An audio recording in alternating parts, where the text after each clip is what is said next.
Do you believe in telepathy? Do you believe in the power of meditation? We're here to talk about it. This is Aliens and Stuff.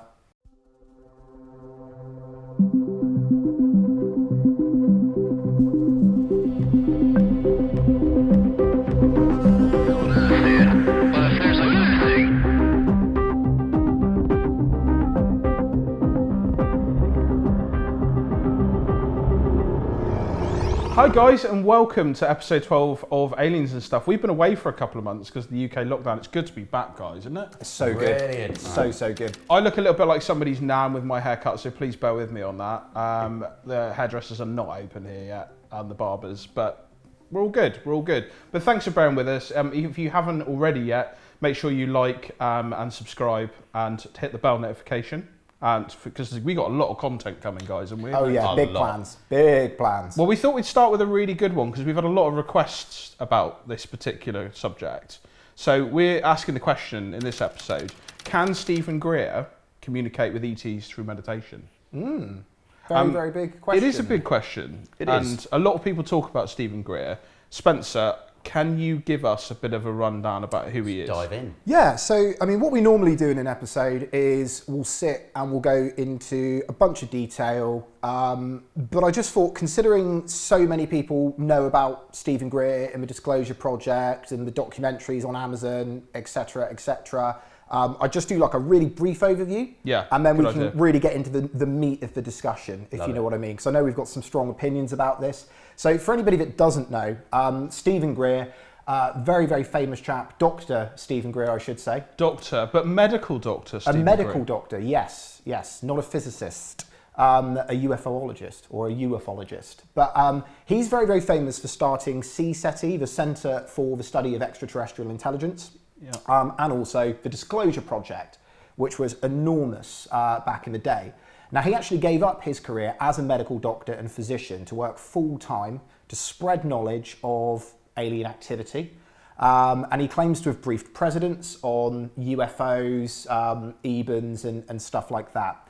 Now, many people will know him from the documentary Unacknowledged, which obviously we've all seen. We've all seen that. It's a good documentary. Very good documentary where he talks about deep black projects and shadow government and how they interact with the extraterrestrial phenomenon and what's real and what's not. And it contains a lot of really good corroborating interviews with ex-astronauts, military, government, and three-letter agency personnel. Yeah. But he's more recently known for his documentary Close Encounters of the Fifth Kind. And that isn't to mix it up with Steven Spielberg's film Close Encounters of the Third Kind. No. Cracking film. It is a good film, but that's completely one of my different. personal favourites. But yeah, and in Close Encounters of the Fifth Kind, he talks about what he calls the CE5 Protocol, which we'll get onto in a bit more detail later, but it's basically a telepathic method that he uses to communicate with extraterrestrials. Now, I think it's important, before we get into the meat of the discussion, to make a distinction, because there's almost sort of two Steven Greers. There's I agree with the Disclosure Project and the Unacknowledged Steven Greer on one hand, and then there's the CE5 Close Encounters of the Fifth Kind Steven Greer on the other hand. Yeah. So I think first, it's probably a good shout to maybe talk about Disclosure Project Steven Greer. The Steven Greer you see in Unacknowledged, as we said, you guys have read up on this, you've seen the documentary. So what are your thoughts on Disclosure Project Steven Greer? Do you want to jump in? Tom, jump in. So, Steven Greer. What excited me about Steven Greer when it came to Disclosure Project and Unacknowledged was that he got loads of people from professional walks of life, let's call it. Okay, so like you said, three-letter government. Ex-astronauts, so Edgar Mitchell, Gordon Cooper, the Canadian Defence Minister, just to name three ones off the top of my head. Yeah. And he got them all to come forward, and I think the idea was, the consensus was, if you get enough people to come forward, then they're kind of protected. He held a big press conference. He did, held a big, it was... And I mean, it's enough people with enough experience, I think, is the key. So it's not like a random person said, I saw something somewhere. These people have got a lot of experience, a lot of flight experience, and they generally know what they're talking about, and they're coming forward saying things that they may have worked on, and things that they witnessed while on duty, etc. And I think that side of Steven Greer I can appreciate, because regardless of whether everybody coming forward is telling the truth, there's just overwhelmingly, there's too many high personnel people coming through where there's got to be something there, right? My only criticism, and I'm going to do this as like a brief overview now, of Steven Greer, is that I think he's too easy to believe everything that comes to him. He wants to believe. He wants to believe. I want to believe. There's nothing wrong with that. We all know what I'm like. You are a want to believe, right? Yeah. But like there was a short little clip I watched the other day, and he talks about when Buzz Aldrin set foot on the moon, right? And he turned around and said, Buzz Aldrin reported that there was 5 UFOs on a crater when him and Neil first set foot on the moon, right? And they weren't allowed to talk about it, okay? Interesting. But he didn't hear that from Buzz Aldrin. He heard that from Buzz Aldrin's sister. Okay. Now, as far as I'm aware from the little research I've done, I'm pretty sure his sister's a bit estranged from him anyway. Okay. So, it's not first hand, but B, it's coming from his sister. He might be slightly estranged from. I know what he saw when we landed, but he can't talk about it. His sister confirmed it too. What did you? What moon base? What's going on right now? When we landed on the moon, there was around that crater above where we landed. There were multiple ET craft that were just hovering there watching. And that is true. That's 100% true. Whoa. Yeah. But when he turns around at the end of it, it goes, "It's 100% true." And he says those words, 100% true. He did, yeah. And saw you've that. seen it, I've right? seen And we'll it, put the link in the description. But I'm like, there's no evidence to say that it was 100% true, other than the fact that you're telling me it's 100% true. Now, it could have happened. There's a lot of background to that story about what they originally saw on the moon. There was like several minutes of silence, etc. And I find it very interesting, fascinating. I want to believe. I'd love it all to be real, right? I would love it. I love it. I think it's brilliant, right? Actually, even in the Transformers movie, do you remember that Dark Side of the Moon? Yeah, where they use that little caveat and they turn around and go off and explore something in those like few minutes where August. Anyway, so in short, that side of Steven Greer, I completely respect and appreciate. But my one thing, and hopefully you might be able to shed some light on it as well, when he talks about that he briefed presidents and bits, I'm not 100% sure what capacity and how and what evidence there is to support that. I think there is, because he in Unacknowledged, he did actually, well, again, we've got to take him on face value. He showed the letter inviting him to come to France to, I think it was Sarkozy who was the prime minister or president at that time. And the letter was inviting him to come and brief him. Was that letter ever been officiated? Yeah, no. It had the proper headed paper and stuff like that. I know anyone can print headed paper, and that's what you're going to say. Headed paper. But I do believe him on that, because the Disclosure Project, everything that he's come out and talked about, I think there is a lot of governments. I mean, as he talked about in the documentary, presidents and prime ministers, they are temporary. They are temporary employees that are not going to be around for a long, depending on the country, they're going to be around for 4 years. So it's on a need-to-know basis, a lot of this Black Project stuff, whether UFOs exist or not, whatever you believe, these presidents are not going to be around for very long.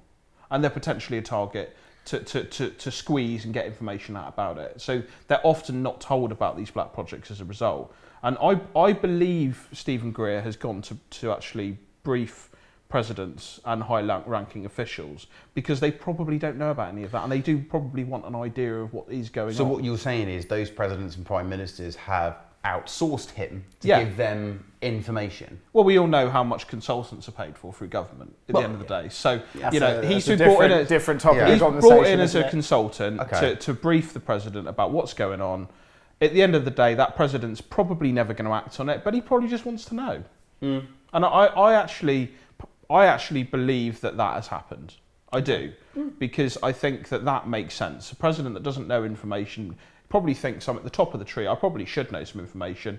No one from a 3-letter agency is telling me any information, so I'll just get someone that does know it to talk to me about it. Okay. What's your rundown on him for the Unacknowledged / Disclosure Project? I'm not sure what I think about his alleged briefings to presidents. I mean, I could give or take it. I mean, anyone can fake a header on a bit of paper. Yeah, great. I mean, my thoughts in general, obviously he talks about a shadow government. As we all know, I'm a big Ted Gunderson buff. After leaving, he basically came out and said, there is a shadow government, they are up to stuff. So I bought into that. Interested in his theory about like a fake alien attack that he was saying about, about how, initially it was going to be, sort of overseas threats, and then it was going to be terrorists, and then the next step to I guess unite the United States and the Western world, as a common force would be against an alien threat. And there was the interview with. It's very out there.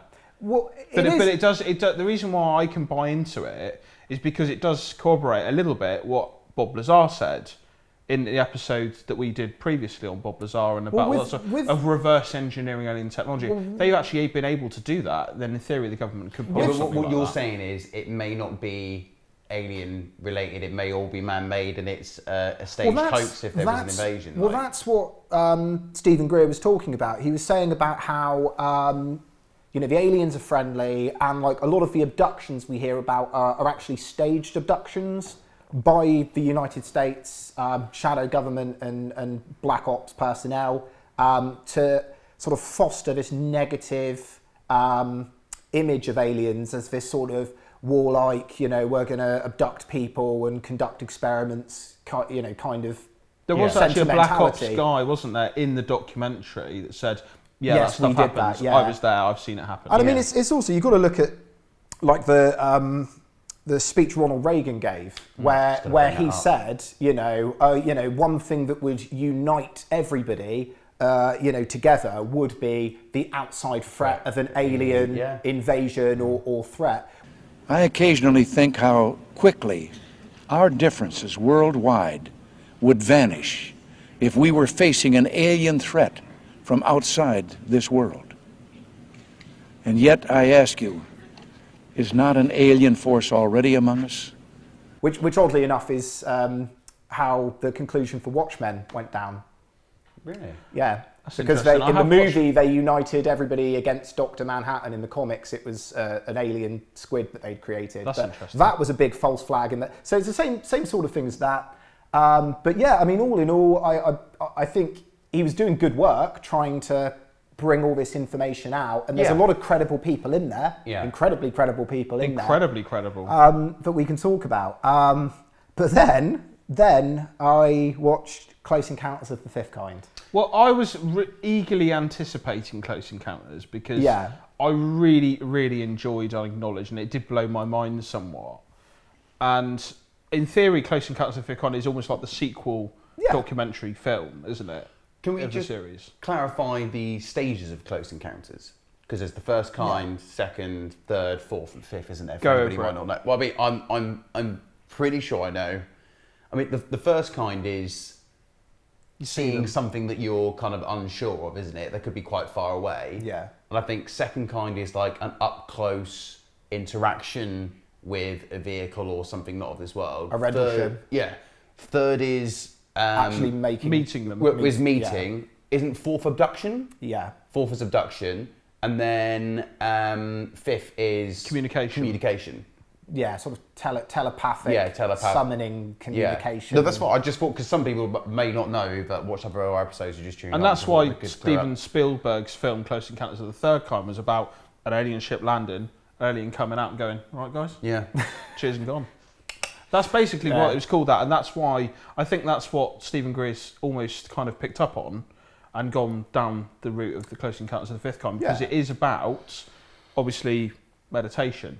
And that, I know you've got a lot to say about this. Telepathic stuff. Well, I mean, just talking about the nature of the documentary, first and foremost, I just kept thinking to myself the whole time I was watching it, just cut to the chase, Stephen. Yeah, you texted me that. Just cut to the chase, mate, because it was like a really long, boring episode of Spirit Science. Yeah, it could have been half as long. And initially, when I was watching it, I had to pause halfway through, and I had alarm bells going in my head, just going, confirmation bias. This is he wants to believe something, and he's bending everything to fit this vision that he has. That was my initial thought. Okay. The first thing that appeared to me that I found really bizarre is the story of how he came across meditation and communicating with aliens. he talked about how he was suddenly on top of a mountain somewhere, didn't he? Well, no, he was on top of the mountain and then started the meditative process. And then all of a sudden, aliens started talking to him. Well, I can go into a bit more detail than that. Do. He saw what I like to call the deer even, okay? Which is basically he saw what he thought was a deer and then realised that it was an extraterrestrial, okay? As you do. In front of him, okay? We've all done that, haven't we? While he's on his own on this idea. mountain, okay? And he went up, the deer even took him onto his ship, and he discussed with the aliens on the ship the protocol which became the CE5 Protocol. So they came up with a method of communication between the aliens and him using meditation and telepathy. Right. Well, okay, so let's just lay it out. Okay. Because I know he's more open-minded to this than I am. Spencer is a lot more open-minded than we are, Tom. Yeah, no. Yeah. Because you're more into like telepathy, and you're like you're more on the beliefs, not just with this, but generally you're like you think the brain can do more, and there are frequencies we can tap into. Yeah. I believe that there is a potential unified theory of everything. I think that consciousness in and of itself is misunderstood. So there's a lot of elements of this which I'm not discounting it, but I have thoughts about the way it's presented. You know what? I'm probably you're at one end. Yeah. Tom's probably at the other. I am probably closer to Tom's side of way of thinking. Yeah. But I am more open-minded than he is, I think, on this side of thing. Because I do believe, but what I don't, this is where I struggle, okay, is the story of he got abducted by an alien that looked like a deer into their ship, and then they told him how to communicate with them. I can't get my head around that, and I cannot believe it. Yeah, but I mean, if he's in a meditative state, and this is going back the other way, if he's in in that kind of state mentally, like he said, he thought he saw a deer, then he gets taken. Bear in mind, he's not going to be crystal clear conscious as me and you are right now, sat in the studio, right? He's in like a different state. So he's tapped into a different level of consciousness as and you know, you hear these like abduction stories where like children get led out by something they seem familiar or whatever, and then the aliens later reveal themselves. It could be something like that. So that I get what you're saying. It is this is ridiculous. Like there isn't an alien that's like a deer, surely, but that is maybe just how. Or maybe even if it's interdimensional or something, maybe that's how it presents itself. You don't know. You hear about things in mythology like Tikbalang. So Tikbalang was in I think it was Thai mythology. I could be wrong. I'd have to read up on it again. But it was a being that appeared like a horse-headed being that would take people into the woods and kidnap them. So there are elements of this in mythology, and I get what you're saying. I think just so that we can crack into the subject instead of skirting around the issue, I have a problem with what Steven Greer says. Okay, so just to summarise that for you, right? He says that from communicating with aliens, right, their whole modus operandi, their MO, is to bring enlightenment to humanity and stop us destroying ourselves. Okay? So they're invested enough in this goal to build ships which can either travel across space or through dimensions, yeah? Okay? They've got the technology and they're invested enough that they'll shoot lasers at nuclear warheads at launches, as he discusses in There is videos of Unacknowledged. that as well. Yeah. There is videos of that. So they're invested enough that they'll do that to disable them. All 10 missiles were disabled, every single one of them. Okay. So if that's their objective, why is the aliens' big solution to this to get Steven Greer to take people into the desert to look at lights in the distance? Yeah. How does that achieve that objective? It doesn't. Is the answer to that. And I also don't understand why, because he talks about as well, this is the other thing, if he can get 1% of the population of the planet doing CE5, okay, which is like what? 7 million people? No, 70 million people it is, or something like that. Yeah. You can get 70 million people in the world to do that. It will change how humanity acts, because there are talks about how during really life or world-changing events like on 9/11, they've been able to track a higher level of consciousness amongst humans. Through random number generators. Number generators. And he said that by doing the CE5 stuff, and by subscribing and buying his app on the iStore for a few pounds, you can actually get to the point where you can help humanity and everyone can calm down. The aliens will hit their objective of helping us all calm down and not carry on killing each other. But obviously, you have to make sure that you buy the app on the App Store, of course. But I know you say about buying the app on the App Store and everything else. However, okay, I get what you're saying, because if it's all to achieve a whole level of consciousness, why not give it out for free? But if this is what he does full time, he needs a level of income. Well, he's a multi-millionaire, Tom. Let me come on to that, guys, because I've got another point for you. So initially, bearing in mind, like I said, I'm not even saying that what he is suggesting is impossible. I'm not saying that at all. I'm just saying, do I believe that Steven Greer is doing it?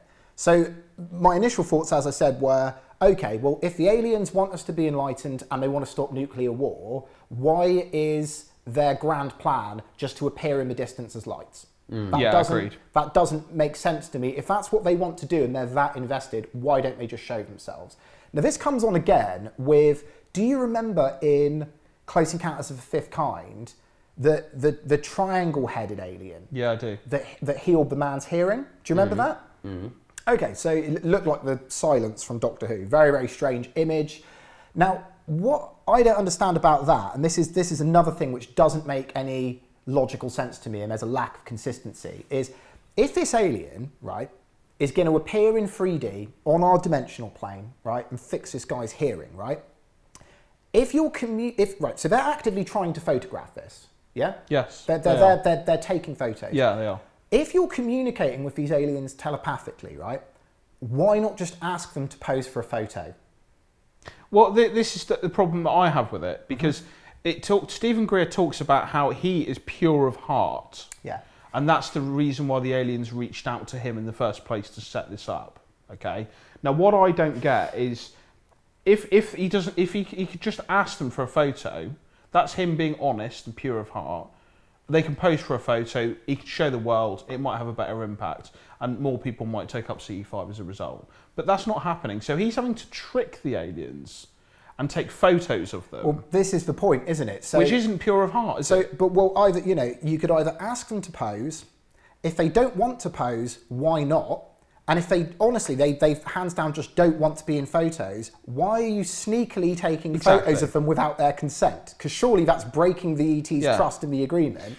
But I mean, just sort of wrapping it up really, I think the final point for me is just talking about the finance, which is he is allegedly a multimillionaire. We know he's got a lot of different revenue streams. If his goal is to get 1% of the world all practicing CE5, why gatekeep it and lock it behind a paywall, charging $10 or £10 for an app? So he may well be a multimillionaire on paper, right? But at the end of the day, you don't know like his lifestyle, what he lives to, what other things he's got, what other, it's like one of those things. He charges a lot of money. I know, but like there's what I'm saying. You can argue against that. For me, you can't. In my opinion, no. I was a Steven Greer. Bob Bigelow uses his own money. He doesn't ask for anything back from anyone. Yeah, but I think he's a lot richer, isn't he? Bob, to be fair, probably has a lot more. Yeah, money has a lot more money. Well, but do you know what I'm saying? But look, here's how I wrap it up. Unacknowledged disclosure project, love it. I think generally the CE5 thing is I can't get around it, but when I did watch the documentary, the last 20 minutes where like they show all the lights and bits and the montage and stuff, I was like, huh? It's pretty compelling. I was like, that's reasonably cool. But I was like, but then afterwards I was like, could be drones, could be what. I mean, some of it does look pretty impressive, but I struggle to get my head around that kind of thing. I think what he's trying to do, in short, is good for the community. It gets people talking. I think bringing all these professionals together, brilliant. CE5 can't get my head around it, but I would love if we could go and give it a go or something. I'm going to answer this. That's a bit of a surprise to you, Tom. We have got an invite to go to a CE5 event here in Cornwall. Yes, we can. Yes, we can. They have given us permission to film and take photos. So, for me, and I'm going to ask the question, Yep. Okay, can Steven Greer communicate with ETs through meditation? For what I know now in my head and the way that my head works, I'm going to say no to that, but I'm open to finding out. So, my answer is no to that question. My answer is Steven Greer himself says, it's good to be skeptical, it's good to ask questions, okay? I'm completely undecided, but I'm really looking forward to going to a CE5 event. Tom. And I'll find out then. You can either swing it or not. Okay. The question, can Steven Greer communicate with ETs through meditation? The answer, as far as I'm concerned, is no, but I'm open to have my mind changed if we go to this thing. However, do I believe Steven Greer is good for the community and he's done a lot? And, you know, I'm not saying he's a phony, but I think he has a lot of good points there, and he's done a lot of good. But that question, the answer is no. Okay, so we've got no, undecided. Let's come back to this after we've done a CE5. Do a supplemental. We will do another episode, guys. So please tune in for that one, which should be we'll probably do it later in the summer. I would have thought. That's When the weather's better and the Yeah, lockdown. I cannot wait to see Tom at this, meditating on a beach, looking for aliens. I'm not wearing shorts. Right. There we go, guys. Thanks very much for watching, and remember to like, subscribe, and hit that bell notification icon. Cheers. Cheers.